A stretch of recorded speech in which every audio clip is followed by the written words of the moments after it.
What's up, everybody? It's shameless plug time. So thanks for checking out the podcast, Going Full Nerd. Make sure you like, share, and subscribe everywhere possible. So look for Going Full Nerd on YouTube, Facebook, Instagram, goingfullnerd.com, and my Twitter handle, ONYXXX1969. You can also listen to the audio version on its home, Anchor.fm, but also on Pandora, Spotify, iHeartRadio, Apple Podcasts, Google Podcasts, or wherever you consume your podcast listening pleasure. Hey guys, let's get on with the show.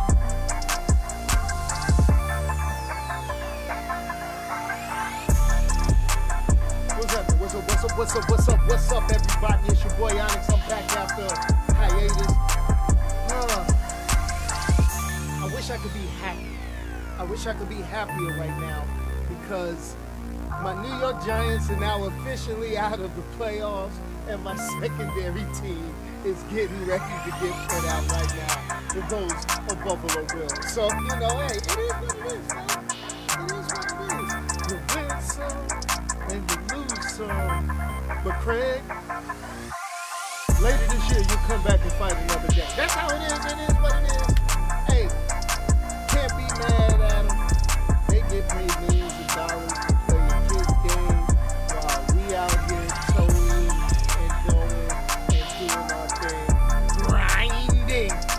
But what's up? What's happening? It has been a while since I see you guys, and I know that I'm letting the music play just because I don't feel like pressing the button. And it is what it is. It is what it is, man. I'm not going to get interrupted by any more football except for the divisional playoffs. Just to watch. I just love sports. And then, obviously, there is no show on Super Bowl Sunday. We know that. We know that. I'll make my Super Bowl predictions once the teams are finally settled. But we're going to get it going. We're going to get it as long as somebody beats Kansas City. I don't know, man. Let's take a look. I mean, okay. Here goes my line. Now that the Bills are officially eliminated, because there's no way they're making 17 points up in a minute, of playtime. It's not going to happen. Honestly, I'm going to root for the Bengals. I want Joe Cool to do it. I mean, I'm just going to say it. I'll put it out there right now. I'm going to go ahead and root for the Bengals. That's what it is. I'm sorry.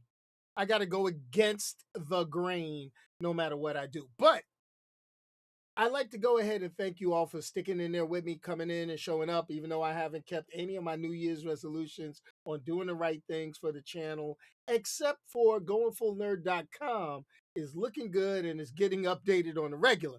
So let's clap our hands. And if anybody wants to submit their article or writing for goingfullnerd.com, let me know. I'll get you a login and you can start putting those things in. Right? Just can't be out of control. That's all I'm asking. So check this out. I'm not really spoiling anything, but what I am going to do is give credit to longtime viewer, old school friend Omar for bringing something to my attention that made me just say, you know what? Let me go look into this more. And as you can see, what the hell is wrong with Warner Brothers? And I'm going to go ahead and I'm going to say that I'm going to pop some of the yak. Oh, man. Warner Brothers got the brother drinking yak. I'm just going to say it because we're not even going to talk about James Gunn and all the Zack Snyderites, getting on James Gunn. I'm not even going to talk about that. I'm going to talk about who the hell greenlit Velma on HBO Max. Who did this? Who is in charge of this? Oh my goodness. Now, let's go. Let's talk for a hot second I got the big Warner Brothers logo behind me. I've always offered Warner Brothers a chance for your boy. This is the home of some of the greatest cartoon characters ever. Scooby Doo, Bugs Bunny, okay? Daffy Duck, Porky Pig, Yosemite Sam, Marvin the Martian, the Animaniacs.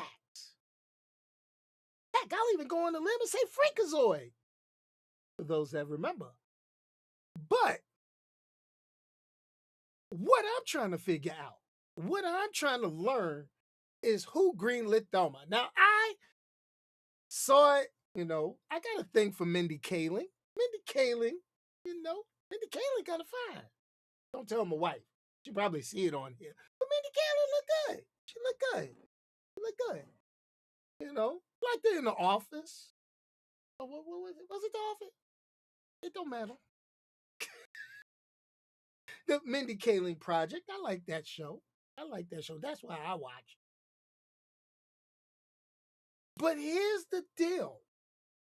I heard she was part of this whole process with the Velma. Girl, run away from it as fast as you can. Now, here's the thing. Most recently, and a couple of weeks ago, a few months ago, let's go ahead and say it. Last year, we'll say it like that. They announced, they said, "Oh, Velma is gay." Okay, I'm not gonna say I have an issue with it. Okay, it is what it is. Although that kind of hurt a little bit, because Velma was the nerd of the Scooby Doo game, and she was the brain of the Scooby Doo gang. I'm talking old school 1970s Scooby Doo. She was the brains. She was the nerd. Okay, I get it. But just because she was smart doesn't necessarily mean she had to be the gay one. That's, it is what it is. Now, this show goes off on so many crazy tangents. It's supposed to be an origin story for Velma. I've watched 2 episodes. They got 3 episodes out. And this is what the problem is with that show. Okay?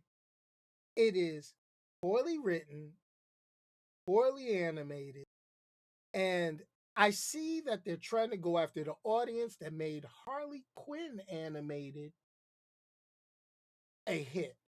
But you can't do that with Mystery Incorporated. They made Fred an idiot. They made Daphne. I don't know what the hell the problem with Daphne was. And although I do like they made Shaggy a brother, but that's just wrong.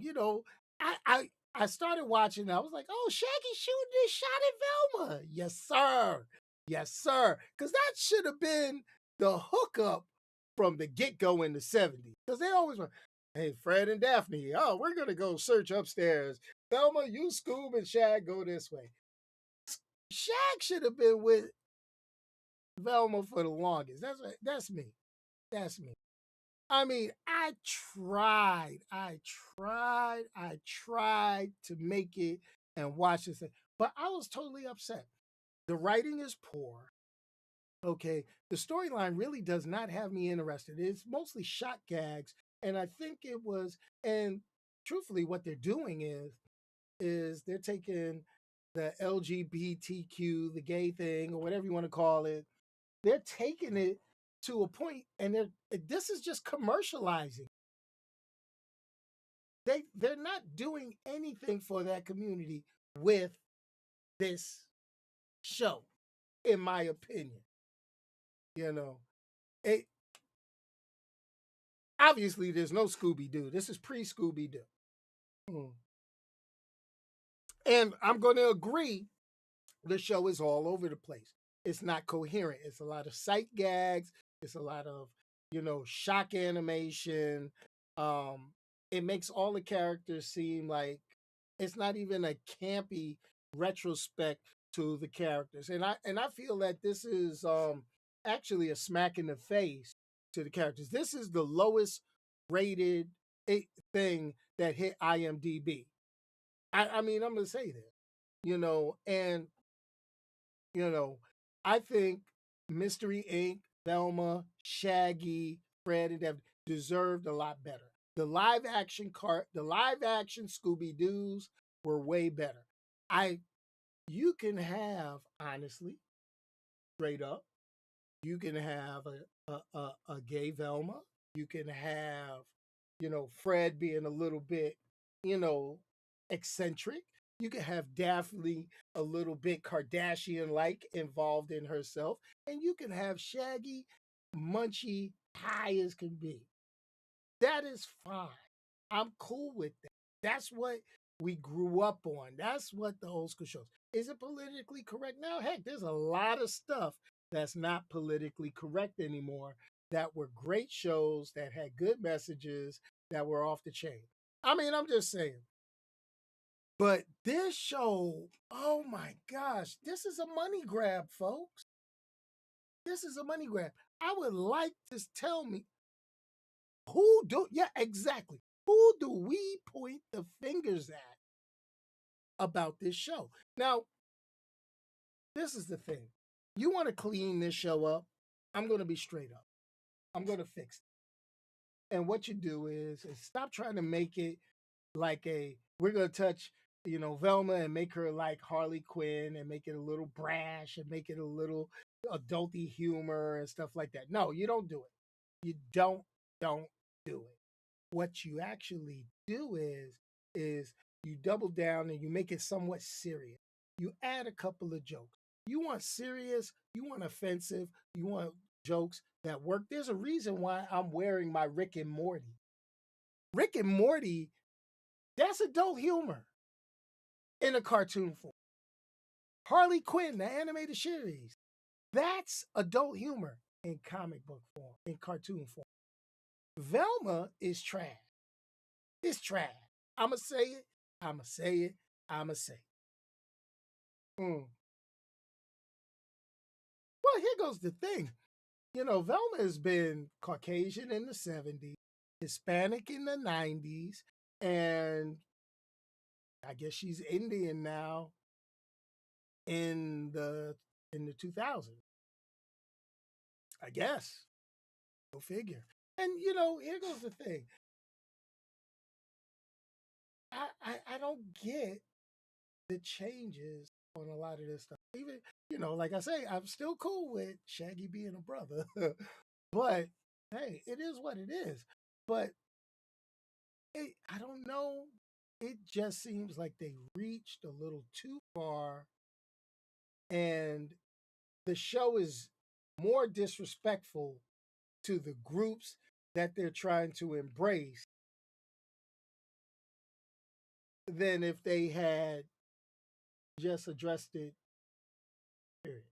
You know what I'm saying? That's just my 2 cents. That's just my um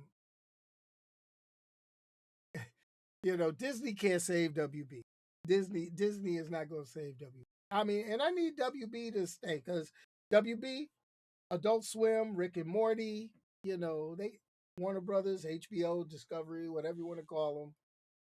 Hey, but oh my god, oh, I don't know what to say. And then you got the whole foolishness about people up in arms because James Gunn said he would use some of the actors that he had used over in Marvel over on the DC side. Big freaking deal. We see the same actors and everything anyway. It's not like they're calling me up, letting me be a character, letting me get a couple of acting jobs. It's not like they're calling you guys and letting you guys get a couple of acting jobs. I mean, I'm just saying. I mean, I don't know. I just don't know. But here goes the thing. Velma, cancel it. Not gonna happen. Get rid of it. If you want to go ahead, reboot that shit. I'm gonna say it like that. Reboot it. Keep the voice characters, the voice actors. You can keep the animation. Get some better writers because the writers you got are pandering to the groups. they're not supporting the groups that they're trying to. I mean, it's just so gratuitous. It almost feels like I'm watching an old school Porky when I got through the first and second.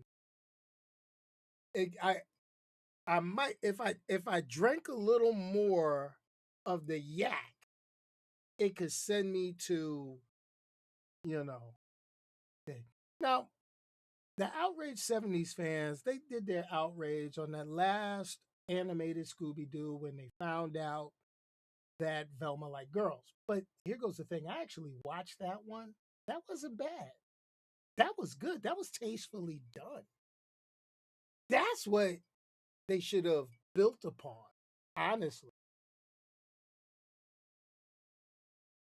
And here's the thing: I could deal with Velma being the smartest one and making it seem like she's rude because sometimes that happens. A lot of people who mean well don't know how to express them. Take a look at one of Warner Brothers' more successful shows, Big Bang Theory, and the spinoff Young Sheldon. Sheldon Cooper and Jim Parsons did a great job playing that character. The thing about it is Sheldon was one of those people who's so smart, smarter than everyone else in the room, book smart, but not people. And people smart is the relationship that we have with individuals, the ability for us to go ahead and embrace others. That's kind of cool. Okay. So even though there'll be flashes of it here and there, you don't get a whole hell of a lot of it. So the person comes off as rude, arrogant, and brag. You could do that and still maintain humor because you'll play off that person's um what's the best way? Social awkwardness, you know? You know, I mean, I just don't uh, you know, excuse me, Scooby Doo is such an iconic group of characters. And if you notice, I kind of put them all together and group them and call them Scooby History. They're an iconic group of characters, and I can see what they're trying to do. They're trying to develop the characters without the of the dog, without the Scooby, but they don't work. So that's one of the now. Like I say, if you want qualities for Velma and to keep it in the 2000s, yes, that Velma. That's Velma could be any ethnicity, but Velma can't be. What's the word am I looking for? She, the I don't even know how to describe the Velma in this cartoon. Okay, I'm not even getting on how they trash Daphne and Fred, you know, but Velma in this cartoon, honestly, they did her an injustice as far as being smart. Yes, okay, got it, but she's more like Neil deGrasse Tyson smart. If you want to have her like that's what she needs to be. She needs to be smart like that with the social awkwardness of of Sheldon in Big Bang Theory, and with a slight cluelessness. That's how that has to be. Yes, the jokes fell flat. The jokes were not funny. The jokes were actually very awkward and disturbing. I didn't like. There was one thing where she had her hand in a toaster and like, really? Come on, that who is that supposed to be funny for? The cartoon is made for adults, but you got a Tom and Jerry kid gag. I don't get it. Mm, I don't get it. But other WB screw ups. So Jason Momoa is happy he still got a job at Warner Brothers playing superhero. The question is he going to continue to play Aquaman, or as the internet speculates, is he going to play Lobo? Which this is the thing with that. His Aquaman character was more Lobo than it was an Aquaman. Aquaman should have been played as an awkward not familiar with the customs of the surface world type person instead of this raging, tattooed, drunk brawler. Damn, that sounds a lot like Lobo. And Jason Momoa looks a lot like Lobo without makeup. Hmm. I mean, James Gunn is just trying to fix the rights, you know.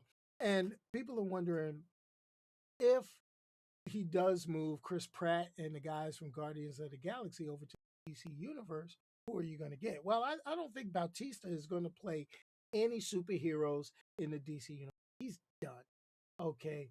Um, if you're going to get anybody, you're going to get Chris Pratt. Okay. And Chris Pratt, honestly, to me, would make an excellent Booster Gold.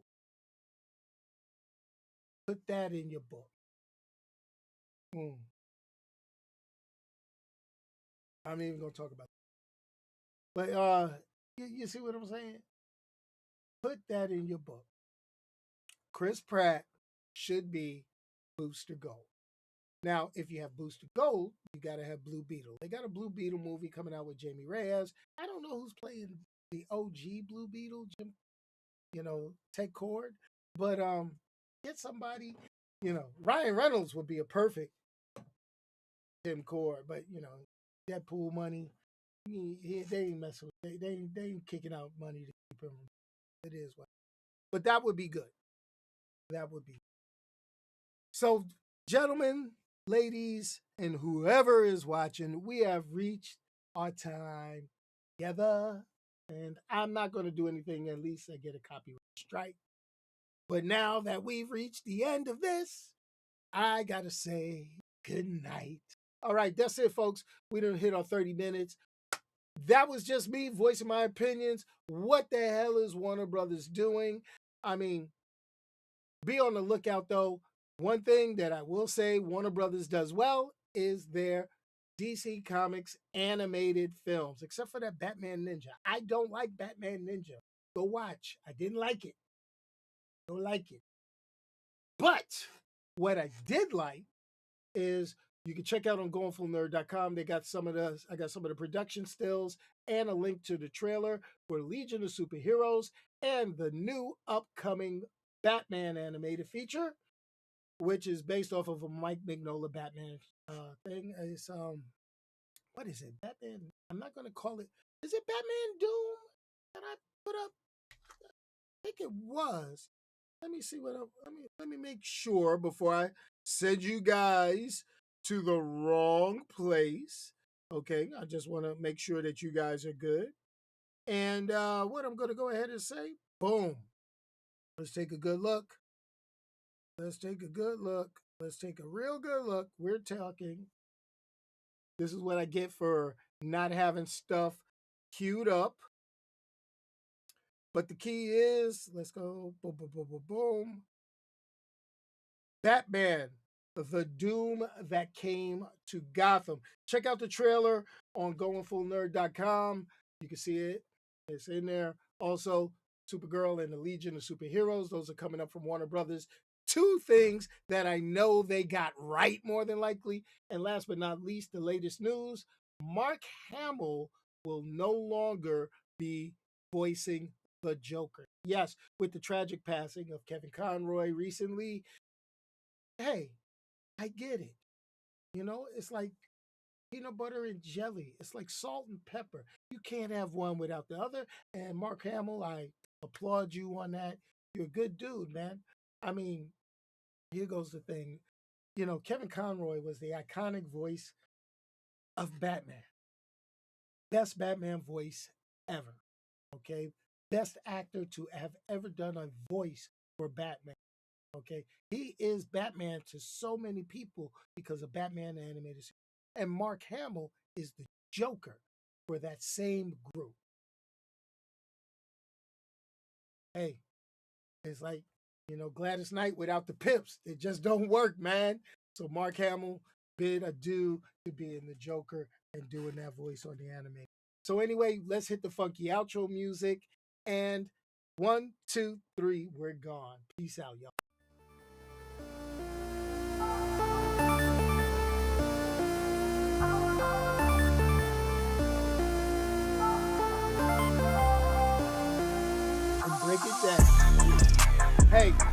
everybody for showing up. It's been one of those days. And, thanks to Omar for the suggestion for this week's podcast recording. I mean, like I said, Warner Brothers, you gotta do better. Inclusion is not just some corny stale joke and, putting two and two, just doing certain things with iconic characters. Inclusion is about making characters that can be iconic, not just changing what you already got. Now, a lot of people say, oh man, you go back and forth. Yeah, and I can understand it in the superhero realm. I can look at it in the superhero realm and say, hey, that's okay. I can have a black Superman, a Hispanic Green Lantern, and all that good stuff. Because those are characters that can be interchangeable. But when you start dealing with these characters that a lot of people grew up on, a lot of those shows are still valid. They're good. They're not offensive like a lot of the Scooby-Doo stuff. Let's start introducing some additional characters to that mythology that embrace and embody the things that we're trying to have. That's just me. Go figure. Peace out, y'all. We're gone.